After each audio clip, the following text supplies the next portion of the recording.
Israel के Haifa में भी बड़ा हमला हुआ। इस वक्त की बड़ी खबर, हिजबुल्लाह ने दर्जनों रॉकेट फायर किए हैं। हिजब ने आईडीएफ बेस को टारगेट किया है।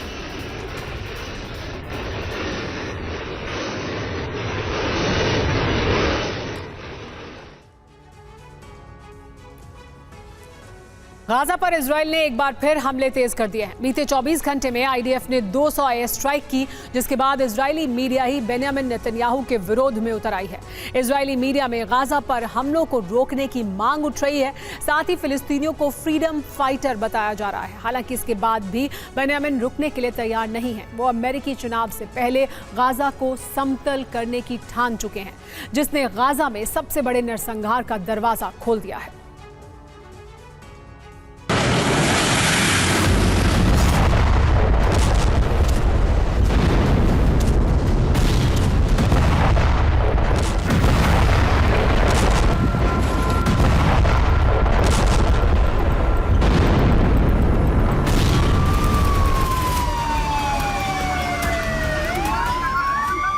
इजराइल की सेना ने बीते 24 घंटे में गाजा पर ऐसी बमबारी की है जो बीते 1 साल में नहीं देखी गई।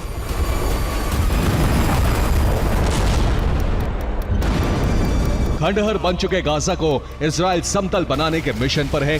बेंजामिन नेतन्याहू ने आईडीएफ को हमास के समूल नाश का आदेश दिया है और इस आदेश को पूरा करने के लिए इजरायली सेना ने भीषण तबाही मचानी शुरू कर दी है।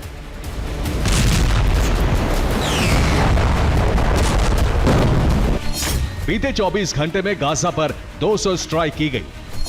करीब 100 टन से ज्यादा बारूद बरसाया गया।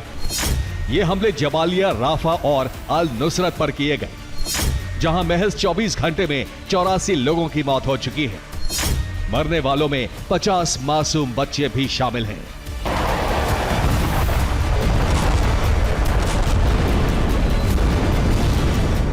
इजराइल ने हमलों में हमास कमांडर एज अल दीन कसाब के मारे जाने का दावा किया है। आईडीएफ ने वो वीडियो भी जारी किया जिसमें कसाब को ढेर किया गया।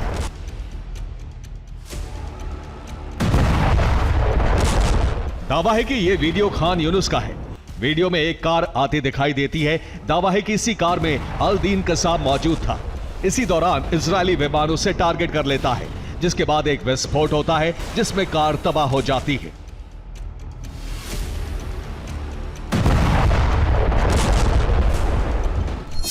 एज अल दीन कसाब हमास के राजनीतिक ब्यूरो का सदस्य था। कसाब का काम हमास और बाकी ईरानी प्रॉक्सी के बीच संपर्क साधना था। हमले में कसाब का करीबी आयमान आयश भी मारा गया।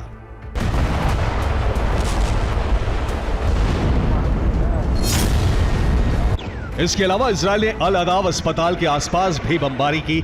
यहां आईडीएफ ने एक के बाद एक 2 स्ट्राइक की, जिसके बाद यहां भगदड़ मच गई। जिस वक्त यहां हमले हुए तब कई घायलों को अस्पताल लाया जा रहा था। अल नुसरत में मौजूद नुसरत कैंप पर भी इजरायल ने बमबारी की, जिसके बाद जबरदस्त धमाके देखे गए।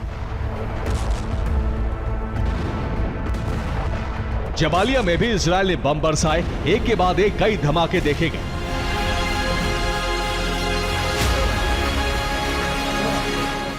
इजरायल का दावा है कि इन कैंपों में हमास लड़ाके छिपे हैं, जिनके खात्मे के लिए वो यहां हमले कर रहा है। हालांकि इजरायली दावों की पोल अब उसी की वीडियो खोल रही है।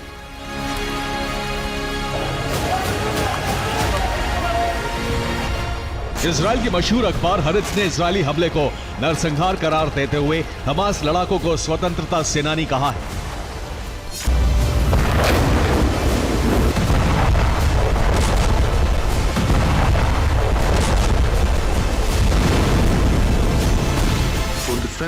इस बयान के बाद इजरायली सरकार ने हारित समूह से अपने सभी करार खत्म कर दिए हैं।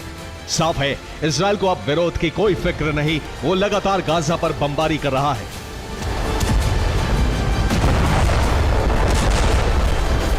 लेकिन सवाल है कि अचानक इजरायल ने गाजा पर बमबारी तेज क्यों कर दी है। आखिर बेंजामिन नेतन्याहू के दिमाग में कौन सी खिचड़ी पक रही है। दरअसल अमेरिकी चुनाव में महज कुछ दिन शेष हैं।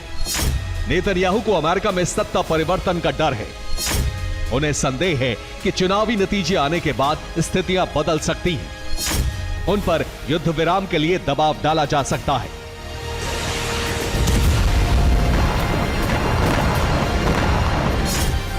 इसीलिए नेतन्याहू जल्द से जल्द गाजा को समतल कर देना चाहते हैं ताकि युद्ध विराम के वक्त ज्यादा से ज्यादा भूमि फिलिस्तीन नागरिकों से विहीन हो और वो उस पर कब्जा कर सके।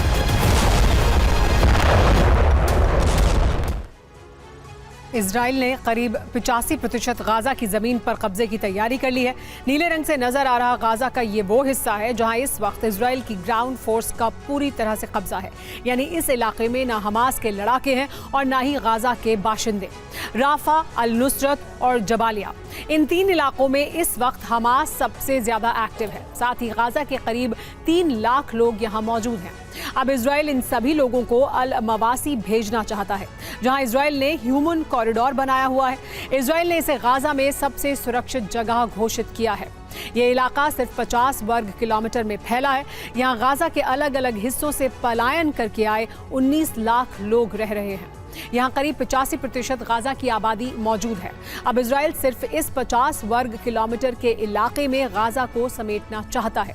अगर अमेरिकी चुनाव के बाद बेन्यामिन पर युद्ध विराम का दबाव डाला जाता है तो बेन्यामिन जीते हुए हिस्से पर कब्जे की मांग रख सकते हैं। अगर ऐसा हुआ तो गाजा के करीब 85% हिस्से पर इजराइल का कब्जा हो जाएगा।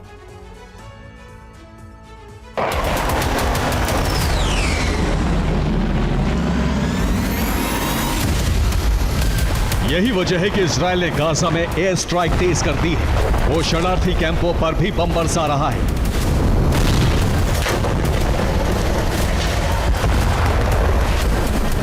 हालांकि इजराइल के इस खूनी रवैये के बाद उसे अमेरिका का जबरदस्त विरोध झेलना पड़ रहा है। विदेश मंत्री एंथनी ब्लिंकन ने बेंजामिन के मंत्री रॉन डेर्मर से फोन पर चर्चा की।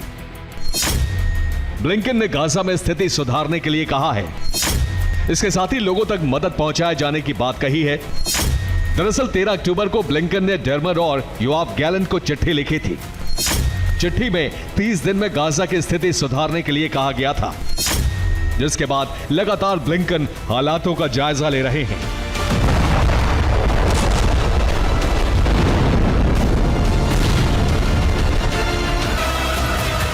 हालांकि इजराइल चिट्ठी को लेकर कितना गंभीर है, इसका अंदाजा गाजा में हो रही एयर स्ट्राइक से लगाया जा सकता है।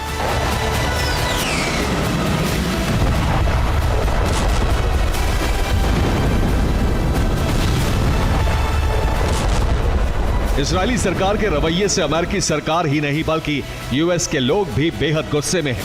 अमेरिका में मौजूद इजरायलियों को कड़े विरोध का सामना करना पड़ रहा है। I'm not engaging. Have a great day. Look at this place. He walks in there. He looks at the coast. You guys are evil. Jewish people are evil. I think Hitler was on to something. साफ है America में Israel को लेकर गुस्सा बढ़ रहा है। ऐसे में रिपब्लिकन या डेमोक्रेटिक कोई भी चुनाव के बाद जोखिम नहीं लेना चाहेगा और नेतन्याहू इसे अच्छी तरह से समझते हैं। इसीलिए वो युद्ध विराम से पहले ज्यादा से ज्यादा गाजा की भूमि पर इजरायली झंडा फहराना चाहते हैं।